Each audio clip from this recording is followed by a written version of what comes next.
हमको लगता है 2-3 बार इसके बारे में आपको हम जरूर बोले होंगे। ये किताब जो आप देख रहे हैं, क्या नाम है? पहल। और इसके जो लेखक है ना, उनका नाम है संजय कुमार। क्या नाम है? संजय कुमार। और संजय कुमार कौन है पता है? कौन है संजय कुमार को? और किस मतलब कैसे जानते हैं आप? डीईओ सर हैं हमारे पूर्वी चंपारण जिला के, ये जिला शिक्षा पदाधिकारी हैं। उनकी एक किताब है, ये उनकी तस्वीर है। यहाँ लगो। आप जो रोज चेतना सत्र में कंटेंट पढ़ते हैं ना, वो चंपारण के एजुकेशनल सेल द्वारा बनाया जाता है। उनके द्वारा नामित कुछ शिक्षक ही हैं, उसमें शिक्षाविद हैं और एक्सपर्ट लोग हैं, उनकी टीम है। लेकिन ये काम जो है ना, पिछले कई सालों से वो करते आ रहे हैं।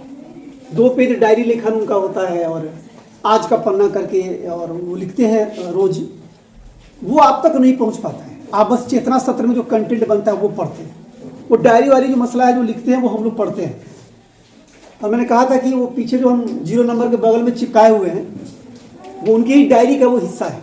उसको मैंने फ्लैक्स बोर्ड पर निकलवा के वहाँ लगाया था। इसमें जो है बहुत पहले 2017 का है मेरे पास, मैंने इसको ले रखा है। आपको पढ़ने के लिए मैंने रखा था कि आपको पढ़ के बताऊंगा, ठीक है। छोटा छोटा पैराग्राफ है, एक पढ़ूंगा आपके लिए और फिर आगे जो है दूसरे दिन जब समय मिलेगा। रविवार चूंकि कल है, रविवार के लिए ही उन्होंने लिखा था 20/8/2017 को। ये जो पन्ना है, डायरी का एक पन्ना मान लीजिए, उन्होंने लिखा था। उस दिन रविवार था और लिखते क्या है सुनिएगा ध्यान से। शिक्षकों के लिए है, तो शिक्षक कितना सुनते हैं तो सब लोग समझते ही हैं। तो हम सोच रहे हैं कि बच्चे भी सुन लें इसको, ठीक है। लिखते हैं, प्रिय शिक्षक मित्रों, ध्यान से सुनिएगा, कितना सारगर्भित बात है वो आपको समझ में आएगा कि प्रिय शिक्षक मित्रों, आज रविवार है और आप घर पर होंगे। निश्चित रूप से आप सभी सपरिवार घर की साफ सफाई, साज सज्जा कर रहे होंगे। एक बात तो है कि आपका मन घरेलू कार्यों में नहीं भी लगता होगा, तब भी मेरे द्वारा लिखे संदेश पर यदि थोड़ा सा भी ध्यान जाता होगा तो आप अवश्य कुछ न कुछ घरेलू कार्यों में हाथ बटाते होंगे। आज अनुरोध करता हूं कि निम्न कार्य अवश्य करें और कुछ टास्क दे रहे हो। टास्क क्या सो समझिए। घर में कहीं मकड़ी का जाल दिखे तो सभी लोग मिलकर साफ कर लें। दूसरा टास्क है कि गर्मी का महीना है, उस समय गर्मी का महीना था, तो गर्मी का महीना है, दीवार, खिड़की, दरवाजा, पंखा पर अवश्य धूल जम गई होगी जिसे साफ कर सकते हैं। यह धूल एलर्जी पैदा कर सकती है। अब देखिए, बात सफाई से हो रही है और सारी बीमारियों का जड़ गंदगी ही है, तो कैसे वो एलर्जी से जुड़ा है? धूल, धुआं, डस्ट पार्टिकल जो होते हैं एलर्जी के कारण बनते हैं और एलर्जी से बहुत सारी बीमारियां होती हैं। तीसरा टास्क देते हैं कि घर के कोने कोने की सफाई इसलिए भी जरूरी है कि नियमित सफाई में पूरी सफाई नहीं हो पाती। रोज रोज जो आप घर साफ करते हैं तो वो कोना का जो साफ होना चाहिए वो नहीं हो पाता है। तो 7 दिन में एक दिन जो आपने समय निकाला है, तो जितने कॉर्नर्स हैं घर के उनको जरूर साफ करें। अगला टास्क है कि घर की अलमीरा, बुक शेल्फ, बक्सा आदि की सफाई कर लें। साथ ही उसमें रखे सामान को सुसज्जित तरीके से रख लें। फिर कहते हैं कि टॉयलेट की सफाई प्रत्येक रविवार को अनिवार्य रूप से करनी चाहिए। और मुझे विश्वास है कि आपको उपर्युक्त तथ्यों की जानकारी है, पर आलस्य आपको करने से रोकता है। समझ भी रहे हैं बात कि भाई इतना मैं कह रहा हूं, हो सकता है कि बहुत सारे लोग नहीं भी करते होंगे, उनको आलस्य लगता हो। बात गलत नहीं। देखिए, नब्ज पकड़ी उन्होंने, मार साहब का नब्ज पकड़ा उन्होंने, क्योंकि शिक्षकों से डायरेक्ट बात कर रहे हो, मतलब हम लोगों से बात कर रहे हैं। होता ना कि छोड़ो यार, घर के लोग तो कर ही लेते होंगे, कोई तो साफ कर ही देता होगा। आप देखें कि कल जो है हम लोग क्लास साफ कर रहे थे और अचानक से जो है मेरी नज़र पड़ी कि ऊपर झोला लगा हुआ है, तो झाड़ू उठा के हम लोग झोला झाड़ रहे थे। वहाँ तक रोज तो नहीं पहुँचते हैं ना, तो एक दिन हम लोग भी ऐसा रखे हैं। स्कूल में भी, हमारा घर तो स्कूल ही है। अच्छा, जो घर को साफ नहीं रख सकता है ना, वो स्कूल कभी साफ नहीं रखेगा, गारंटी। ये सफाई एक आदत होती है। वो घर में भी साफ करने वाला साफ करेगा और स्कूल भी साफ रखेगा। गंदगी में ना वो रहेगा ना पड़ेगा।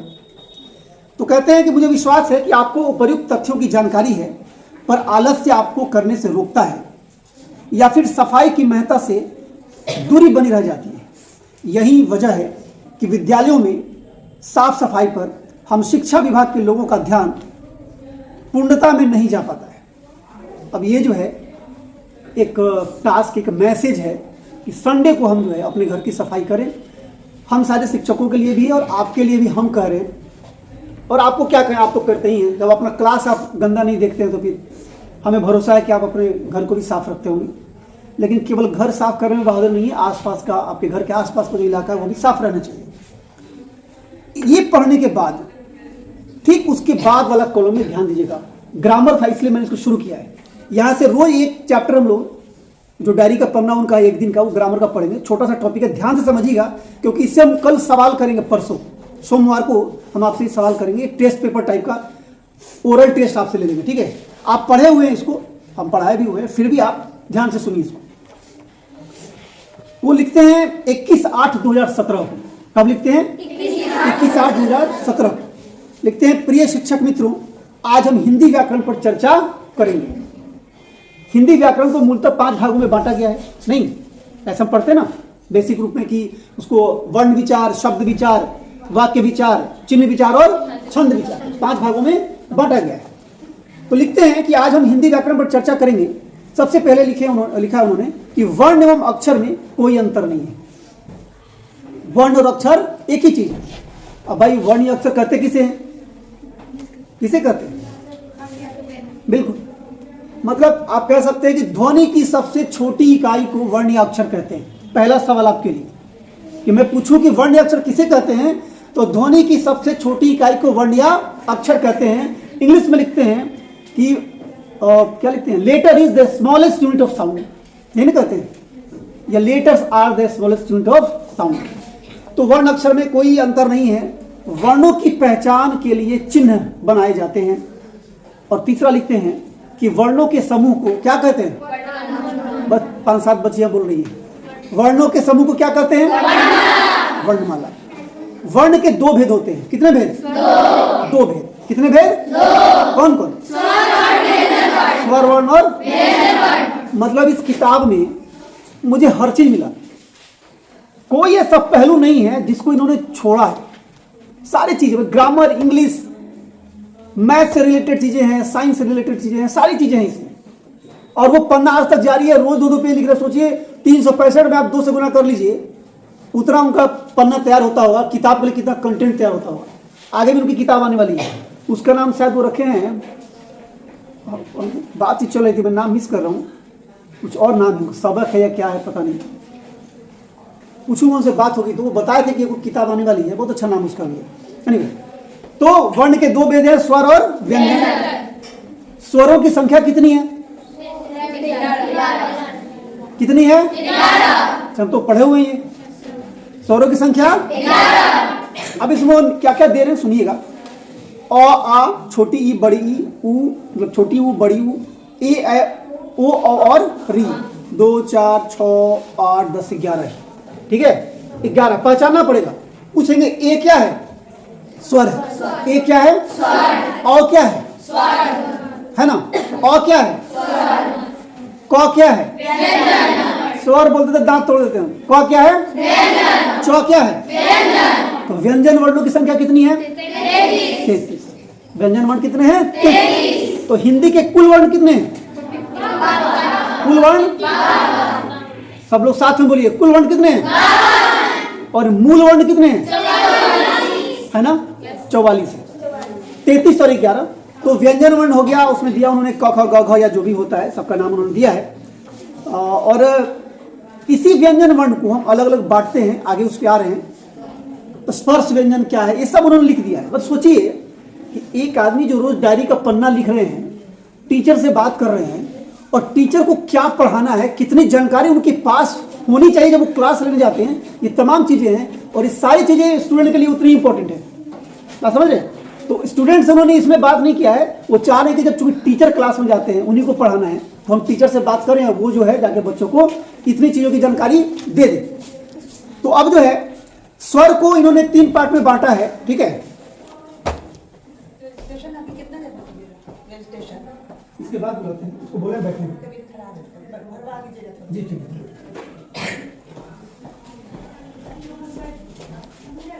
तो स्वर को इन्होंने बांटा है। स्वरों के भेद होते हैं 3, इस पर भी हम लोग बात किए थे, ह्रस्व स्वर, दीर्घ स्वर और प्लुत स्वर।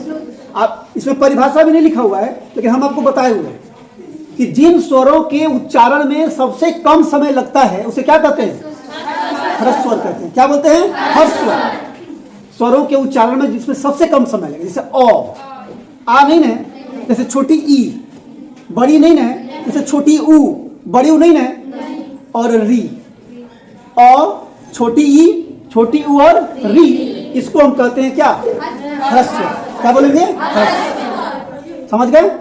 उसके बाद है जिन स्वरों के उच्चारण में ह्रस्व स्वर से अधिक समय लगता है उसको क्या बोलते हैं? दीर्घ। दीर्घ मतलब बड़ा, तो नहीं हो गया आ, छोटी नहीं होकर के बड़ी, छोटी ऊ नहीं होकर के बड़ी, कोई दिक्कत? इसके अलावा ए, ओ और भी किसमें आता है? दीर्घ स्वर। उसके बाद है प्लुत स्वर। प्लुत स्वर क्या है? कि जिस स्वर के उच्चारण में सबसे अधिक समय लगता है, ह्रस्व और दीर्घ दोनों से अधिक समय लगता है, उसको प्लुत स्वर कहते हैं। वो 3 वाला जो निशान है, जिसे ओम बोलते हैं, ओम में जो ओ और 3 वाला मात्रा लिखते हैं और म, वो क्या है? प्लुत स्वर का एग्जाम्पल है। इस्तेमाल उसका बहुत कम होता है। हे राम बोलते हैं तो हे के बाद जो है ना वो मात्रा देते हैं, अ की तरह होता है, उसमें बहुत ज्यादा समय लग रहा है। हे पढ़ रहे हैं, हे पे जोड़े लग रहा है, वो क्या है? प्लुत स्वर। तो आप कह सकते हैं कि उच्चारण में लगने वाले समय के आधार पर स्वरों के 3 भेद हैं, ह्रस्व स्वर, दीर्घ स्वर और प्लुत स्वर। कोई दिक्कत? हम जो चैप्टर इस किताब से पढ़ाएंगे उसका आपसे टेस्ट लेंगे, ठीक है? उसको कंप्लीट करते चलना है, वो मेरा भी कंप्लीट हो और आपका भी हो साथ साथ। उसके बाद है संयुक्त स्वर। क्या होता है? लिखते हैं कि 2 स्वर वर्णों के मिलने से बनने वाले स्वर संयुक्त स्वर कहलाते हैं। 2 स्वर मिलकर बनाता है, जैसे अ और ई मिलके ए बनाता है, तो ए जो है संयुक्त स्वर है। और संयुक्ताक्षर में समझिएगा छत्र ज्ञ वो नहीं, संयुक्त स्वर। जैसे ओ है तो अ और उ मिलके ओ हो जाता है, जैसे अ और ए मिलके ए हो जाता है, जो हम लोग संधि में पढ़ते हैं, संधि में पढ़ते हैं ना इस तरह से। तो ये जो है संयुक्त स्वर है। अब आते हैं व्यंजन पे। लिखते हैं कि व्यंजन 7 वर्गों में बटा होता है। कितने वर्गों में? 7। जिसमें क वर्ग, च वर्ग, उसके बाद आपको ट वर्ग, त वर्ग, प वर्ग है, तो 5 तो यही हो गया। इसके अलावा अंतस्थ व्यंजन और उष्ण व्यंजन, मतलब स्पर्श व्यंजन कितने हैं? 25। स्पर्श व्यंजन कितने हैं? 25। कहाँ से शुरू हुआ? कहाँ तक पढ़े ना हम लोग? इससे ये भी पता चलेगा कि जो सर चाह रहे हैं कि टीचर को ये जानना है और बताना है, वो हम लोग पढ़े कि नहीं पढ़े, कहाँ कमी रह गई है, या हम लोग को पढ़ लिए, हम लोग का रिवीजन हो रहा है, ये तमाम चीजें पता चलेंगी, ठीक है? उसके बाद जो है अंतस्थ व्यंजन कितने होते हैं? 4। इस बार के टेस्ट एग्जाम में मैंने सवाल दिया है, और मैं जब भी हिंदी ग्रामर का टेस्ट लेता हूँ ये चीजें डालता हूँ उसमें। तो अंतस्थ व्यंजन कितने हैं? 4 है। कौन कौन है? य, र, ल और उष्ण व्यंजन कितने हैं? 4। कौन कौन? तालाब्य सा, गण सा और कोई दिक्कत? तो ये आपका हिंदी ग्रामर का मान के चल रहे हैं कि पहला टॉपिक है जहां से हमको शुरुआत करनी है। पेज नंबर 124 है, इसको नोट कर लीजिए कि जब मैं ये किताब अब अगली क्लास में उठाऊं तो आपको याद रहे कि सर पेज नंबर 124-25 के